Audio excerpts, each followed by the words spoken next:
Hey guys, Devin Hazen here, team leader at Keller Williams Elevate the beautiful Blue Ridge Mountains. I'm here today with Tom and Kim. I'm super excited to get to talk to you guys today, introduce you to the world, and have a conversation about what you're doing now, what you've done before, and your goals moving forward. Before we do that, can you introduce yourself to everybody? I'm Kim Walker. I'm Tom Walker. And who are you? What makes you guys you? What do you do outside of real estate? Well, we enjoy hiking. I enjoy reading, him not so I'm much. getting into it a little bit more. Yeah, and just spending time with our family Travel. Family time, and traveling. travel, family. So do you do a lot of family trips? Not so much anymore. No, they're all grown Try up to do now. it once a year, a good Yeah. trip once a year with the family. Okay. Everybody's grown up. What was your favorite place to go? Plenty of places. Spanish Wells, Bahamas, Costa Rica, Colorado's always good. Mm-hmm. Colorado's beautiful. Yeah. Alaska. It's one of the reasons I love nice. here so much. It's Yeah. mountains, Alaska. You guys were recently in Alaska. Yes. Tell me your favorite part about that. What happened there on the trip? What did you enjoy? My actual favorite part was Vancouver, British Columbia. Okay. We really enjoyed that. It was, weather was beautiful and it was just, the mountains were just amazing. But going up into Alaska, I think was it Juneau where we took Yes. the train? No, Skagway. Skagway, where we took the train, went up into the Yukon and got to the top, and there was, 3-4 feet of snow, and by the time we got back down to the coast, it was Springtime. 60 degrees and raining, so, So cool. yeah, it was really That's fun. so cool. Yeah, saw a lot of wildlife on that, so that was pretty cool too. Very good. Well, let's get into who you are. So, I mean, you're in real estate now, and you guys are working together as a husband-wife team. Is that correct? Yes. Yes. Awesome. And when you get to do that, I mean, tell me about the past and how you got here. What's your background? What did you do for work before real estate? Well, I was in mortgage banking for many years, and that's how we actually met. He is still an appraiser, but he Okay. was an appraiser then, and that was before you would electronically deliver the appraisal report, so you'd have to bring them in. Oh my goodness. That's how we met. That was a long time ago. Yeah. Gotcha. Well, grateful that technology wasn't around back then. Then. Yep. Perfect. Yeah, it's a good thing. Mhm. Awesome. So appraisal and mortgage. Yep. How did we decide? I mean, naturally, I get it. However, how did you guys decide to go into real estate itself? Go ahead. Well, it was always something we talked about. As we moved forward in our career, we had been doing each of our, mortgages and appraising for such a long time that you get to that part where you're kind of jaded and a little bit like, okay, this becomes more of work, but we love the freedom that we got from it, and Yeah. we love, been in real estate basically our whole adult lives. So the natural progression for us, we felt, was always, let's move into selling it. Okay. So it's that what's next conversation. Yeah. Okay. Love that. And do you think that your experience in mortgage and appraisal is a benefit to you and your clients that you get to work with? Definitely. And how so? Definitely. Well, I feel like just the whole process of buying a home, from talking to a lender and understanding what pre-qualification is, understanding the paperwork. I mean, I feel like I can help my clients through those steps and calm them down a little bit, put them at ease when they feel like somebody's asking for too much information. Just let them know that that's the way things are these days. And I previously worked for a closing attorney, so I understand the steps of what it is to put a closing package together and sitting there and signing the documents, the importance of that. So, and then Tom, with his appraisal business, go ahead. Yeah, I mean, I feel like I bring value to, making sure that they feel comfortable with what they're either listing or buying at. And I have pretty good knowledge of the market and, what comps and similar homes are selling for and how long things have been on the market. So I think from a market standpoint, I can offer them a lot. From the value side of that, I Mhm. mean, to know the market at the level that you do, Yeah. right? I mean, an appraiser, we as real estate agents, we typically love or hate appraisers, right? Yeah. And it's because they have all the information. We're over there looking at the pretty houses for sale and the pretty houses that have sold, not necessarily the detailed information like the square footage and all the different things that Yeah. matter here in the mountains. Right. I mean, doing an appraisal here in the mountains is so much different than doing it somewhere else. I mean, our homes are very unique. And Yes. one may have a view, one may not. One may have 5 acres, but 3 of it is on a steep cliff that you can't use. Just use, right. So I love that from your background and Mhm. the fact that you bring that value to your clients. And for you, I mean, it just sounds like you're an educator. I mean, what better way to do real estate than educate people? Educate and babysit. She kind of hold their hand through the Yeah. whole process. She's done that with people going through the mortgage process. I mean, she's held their hand the whole time. I enjoy it, that's Yeah. good. And if you enjoyed mortgage, I guarantee you'll enjoy real estate. Because real estate is so much fun. Are you having fun? Oh, yeah. I Yeah? love that. What's the most fun thing you've done since getting into real estate sales? I just like to go look at the houses. Yeah, I mean, Yeah, we I just enjoy that. love looking at properties, so going out and looking at them and, previewing homes and just talking to people about property. It's just something that we've always enjoyed to do. I mean, even if I wasn't in real estate, if I had access to the MLS, I'd probably look at it every morning, just because it's so interesting to me. So seeing the houses and previewing them and Yeah. going to do that, it's great that you're passionate and love to do that, and it excites you and the benefit it brings to your clients. I mean, imagine somebody calls you, and we're in a second home market, investment market, right? So we have people from all over calling and asking questions about homes that they likely have never seen or maybe never will see. And to be able to answer them in more of a paragraph instead of, oh, well, the MLS says this. Right. That's a differentiator. That sets you apart. Yep, and plus, we know not only the houses, but we know everything.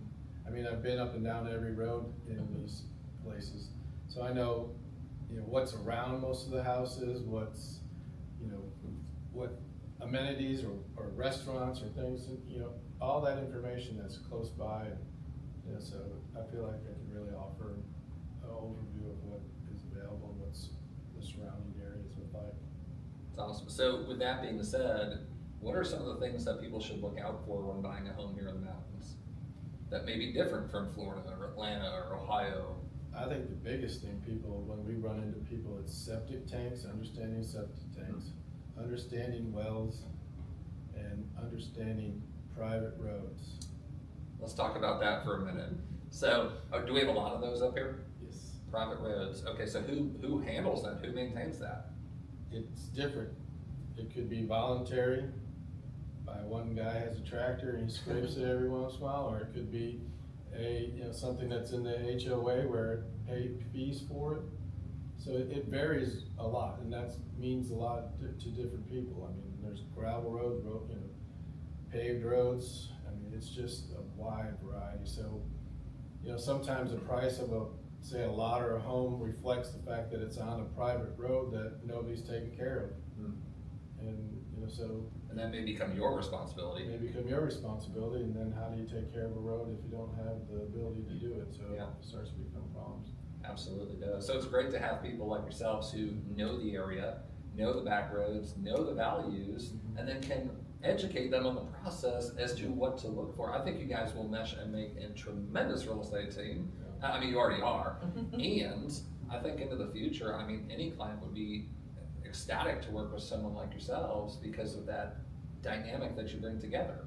Right. Do you guys feel that like, hey, I've got this side, and now we get to hone that client in the center there? Yeah, we're Yeah, excited about yeah, that we part of it, definitely- yeah. Come at them from two different areas. Yeah. So, It's neat because most people only get one agent. yeah. Well, you get 2 with you. Yeah. Mhm. That's super cool. Yeah. All right, so let's dig into this then. You've been in real estate for a little while. How has it changed from the mortgage business now that you're in real estate over the years? What have you seen that's changed in the industry? Well, Regulations. Okay. yeah, definitely regulations, because, we used to be able to, order an appraisal and go from a list of approved appraisers, and now we have to go through, you have to go through a third party. That's not brand new, it's been in the making. And then just some of the documents, we used to have good faith estimate and a truth in lending, and now you have a loan disclosure. And the application itself, it used to be 4 pages, and now it's probably 18, I think, pages of data. So a lot of changes.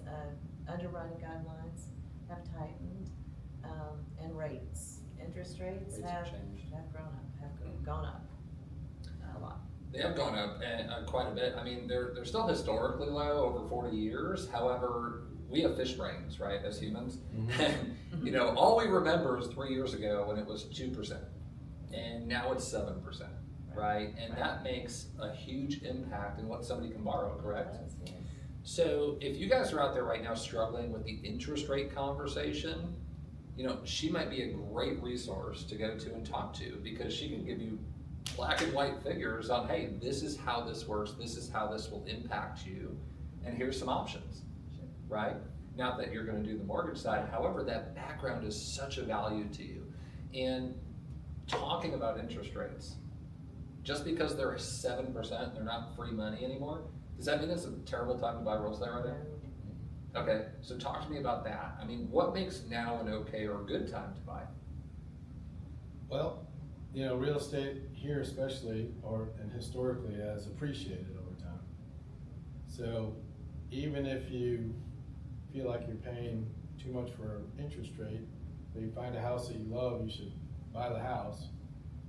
And then you have it, and it's hopefully, like historically, will appreciate, but you know, going forward, if rates come down, you always have the option to refinance it, and that way you won't lose the house that you absolutely love or fall. So is it okay if I challenge you on live camera? Okay. Guys, we're streaming live. So I want to challenge you on that, in the fact, and this, you said it, buy the house now, Yeah. right? And you use the word hope, and I'm gonna say hope's a terrible strategy. So how do I guarantee, how do I know that now is the best time, the right time to buy, in your opinion? Well, I mean, you just look at year over year sales. The average sale in these areas, price in these areas has consistently gone up for most of the time I've been here. Yeah. So you know, and the demand for this market is just going crazy.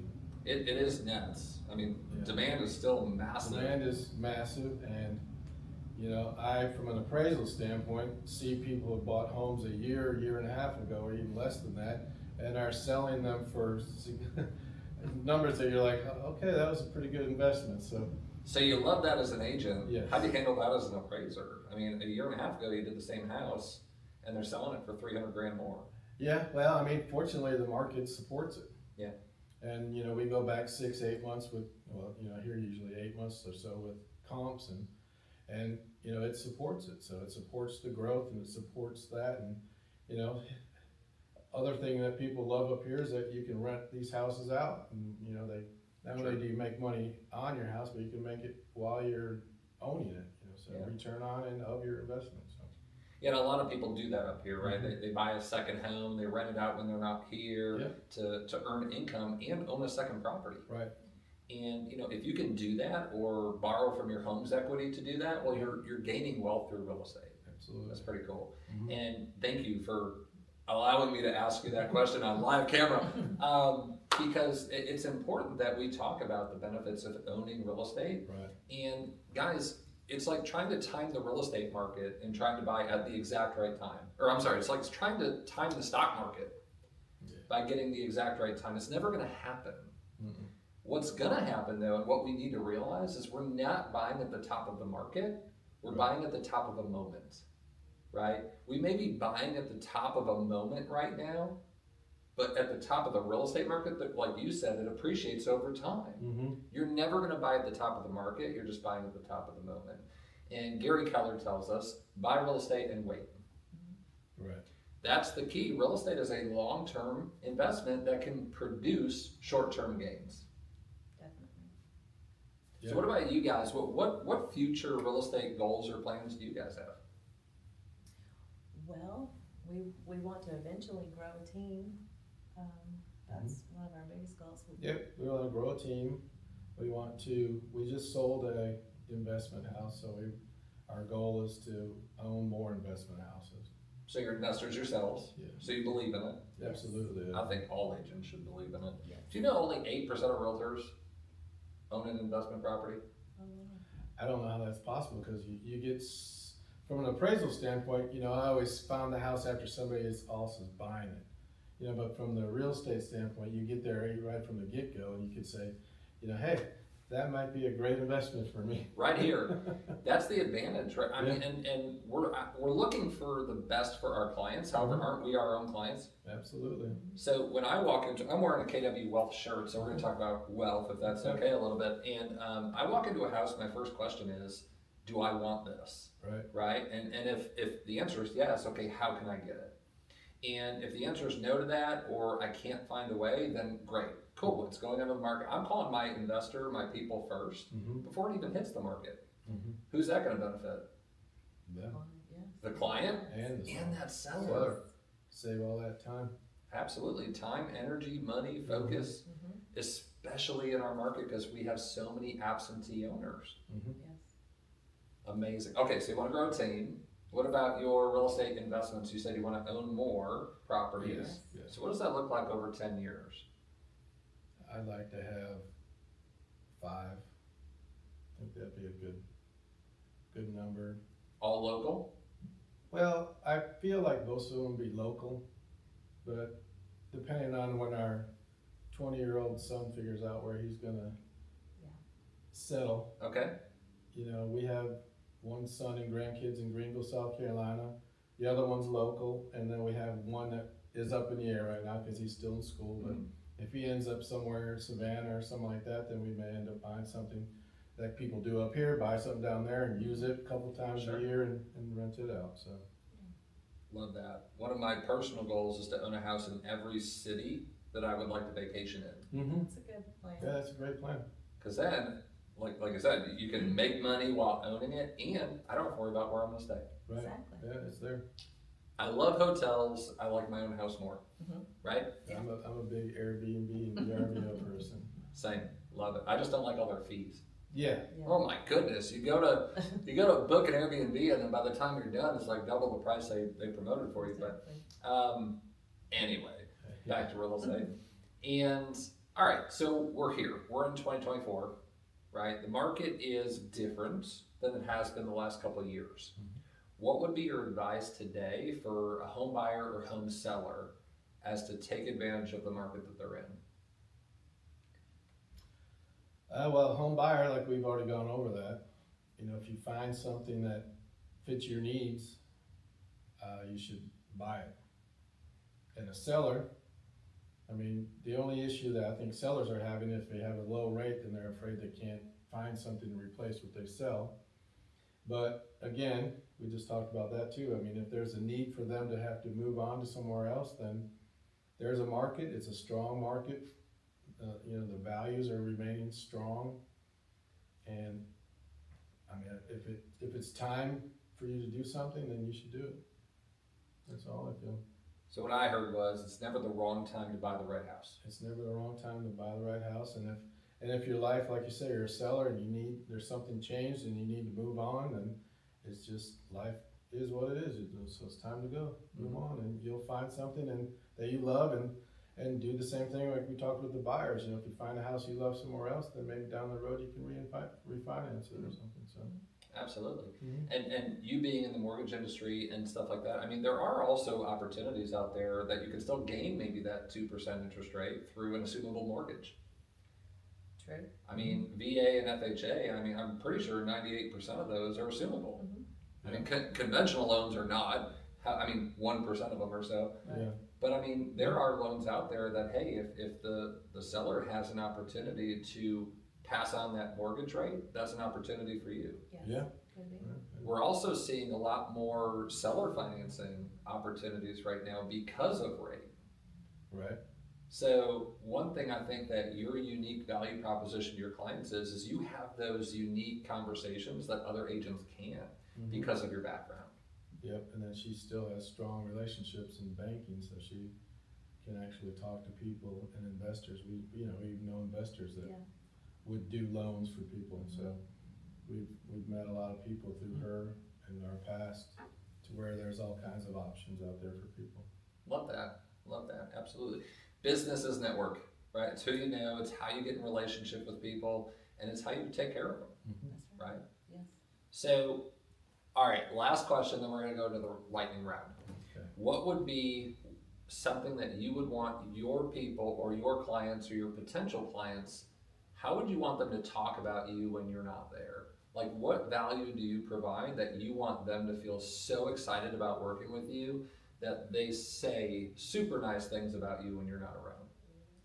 Because that's ultimately the goal, right? That means they truly love you. Yep, that's what we were shooting for, like referrals, people who are happy with us. Yes, I'd like to know that they trust us, that they know that we're going to do everything we can to meet their needs, and that we're gonna listen to what they're telling us they need, and to walk away feeling like they got exactly what they want, what they set out to do.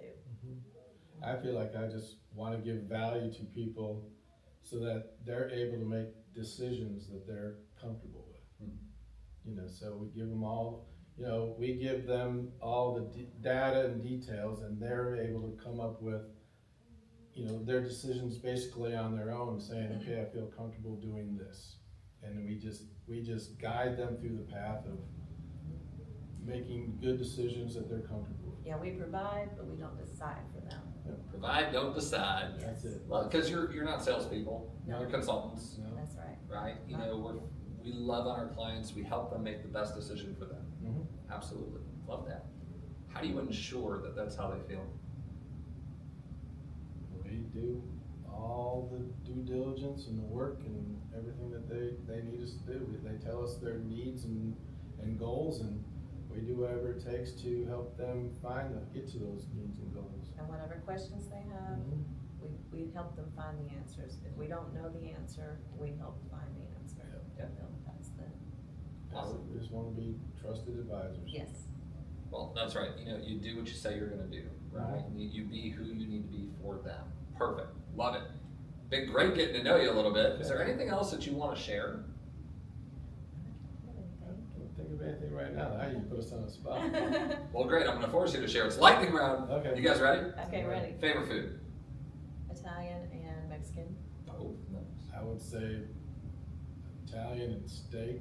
Italian and steak. Okay, favorite music? Chicken and steak. Genre? Country. Country?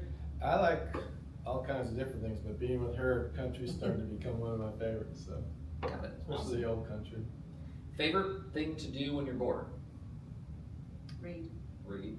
Watch a movie. Watch a movie. That's like reading, Yeah. but on the screen. Yeah, that's right. I put the closed caption. Well, now I'm gonna ask the next question. What's your favorite book? Yeah. Do you have one? Yes. The Notebook. The note, like the movie? Okay, you Yes. see what I did there? See, mine, I don't have favorite books, but when I read, she reads for entertainment, I read for learning things. You know, that's the same for me, and well, me and my former business partner were that way. My wife's kind of in between. She reads for fun and for like, business purpose. I do too. For me, it's straight up, it's gotta have a purpose. Yeah. I can't just read for fun. No, I just, if I. So I envy you. Yeah. Favorite place to visit? Anywhere. The gas station? Yeah. I like going there. I get all the Yeah, snacks. that's just there, but, I mean, people always joke with us that we'll go anywhere to see a concert. Yeah. Okay. Or, you know, and we just love to travel and go places, because, you know, part of what we love about real estate is that we meet people, you meet people, and you get to know people, and when we travel, we just meet some of the neatest people. Yeah, we do. And really enjoy and get to know where we're at, so Yeah. that's just, I think that's our favorite place to go. I would say Colorado's my favorite place to go. We've been there back the to most, I visit, think. Yeah. Colorado and the gas station. Got it. Yeah. Yeah, that's it. That's it. All right. Favorite quote? Do you have a favorite quote? I don't know. I unfortunately collected about 1,000 quotes that I put into a book for our son, and so I can't think of anyone that just pops in my head right now. Most people I find don't have a favorite quote. Yeah. And for me, it's interesting because I always have. And it's been impacted into me since first grade. And it was shoot for the moon, even if you miss, you'll land amongst the stars. Okay. Right? Love that one. And I just, so for me, it's so odd that nobody has a favorite quote. However, I'm beginning to feel like I'm the weirdo. So- Yeah, well, I've got. He's like, yeah, you are. I've got something on my wall in my home office that says it is what it is. It is what it is. You know, I So- love that. I guess that I like that. from my background, that's just something that always hit home. Is like, people are like, what are you doing? I'm like, it is what it is. So, All right. And since you brought it up, we'll end with this. Favorite concert of all time? gee. Well, I have many, but I can say 3. Okay, go ahead. Kenny Chesney was great last year. The Black Crowes were great. And then Tom Petty every time I saw him when I was young. And Supertramp, of course. So there's a bunch. I'm gonna say Tyler Childers. Okay. And That's because we're. Black Rose. Black Rose was great. And I guess that's my 2 favorite of all Very time. good. Awesome. All right. Well, guys, Tom and Kim, Keller Williams, guys, say goodbye. Anything else you want to add? Goodbye. All right, guys, have a great day. Devin, we'll see you next time. Talk to you then. Thanks. Bye. Bye.